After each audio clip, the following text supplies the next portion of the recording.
Hi medias, இன்னைக்கு கபிக்குட்டிக்கு lunch பாக்ஸுக்கு carrot சாப்பாடு தாங்க. ஸோ கேரட் பொரியல் தான் வச்சேன். அதில் சாப்பாடெல்லாம் மிக்ஸ் பண்ணி கேரட் சாப்பாடு மாதிரி போட்டு கொடுத்துட்டேன்.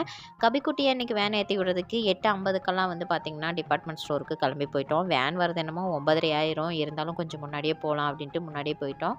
வேன் ஏற்றி விட்டுட்டு நின்று அந்த அக்கா அவங்கள்ட்ட பேசிகிட்டு இருந்தேன். கரெக்டாக கார்த்தியும் வந்துட்டாங்க. புதிய கடை ஓப்பன் பண்ணதுக்கு நம்மளை கூப்பிட்டுருந்தாங்கங்க. எனக்கு அன்றைக்கி உடம்பு சரியில்லைன்னு நான் போகல. கார்த்தியை போயிட்டு வர சொன்னேன். என்னை பார்த்துக்கிறதுக்கு ஆள் இல்லை அப்படிங்கிறதுனால அவனும் போகல.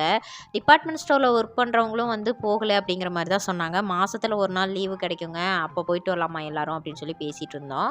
நம்ம வந்து புதுசாக பிஸ்னஸ் ஸ்டார்ட் பண்ணியிருக்கோம்ல, அதனால் 11 மணிக்கு டீ வச்சு ஆளுங்களுக்கு எடுத்துகிட்டு போகணுங்க. அதனால் கொஞ்சம் திங்ஸ் வாங்க வேண்டியது இருந்துச்சு. அதையும் வாங்கிட்டு வீட்டுக்கு வந்துட்டோம். டீயும் பஜ்ஜியும் ரெடி பண்ணி ஆளுங்களுக்கு கொடுத்து விட்டாச்சுங்க. இன்றைக்கி நம்ம வீட்டில் என்ன ஸ்பெஷல் அப்படின்னு பார்த்தீங்கன்னா, கேரட் சாப்பாடு, கத்திரிக்காய் தொக்கு, உருளைக்கிழங்கு சிப்ஸ் நம்மளே வீட்டில் செஞ்சதுங்க. அது கூடவே வந்து கேரட் பொரியல், உருளைக்கிழங்கு பஜ்ஜிங்க. நீங்களாம் என்ன சாப்பிட்டீங்கன்னா மறக்காமல் கமெண்ட்டில் சொல்லுங்கள்.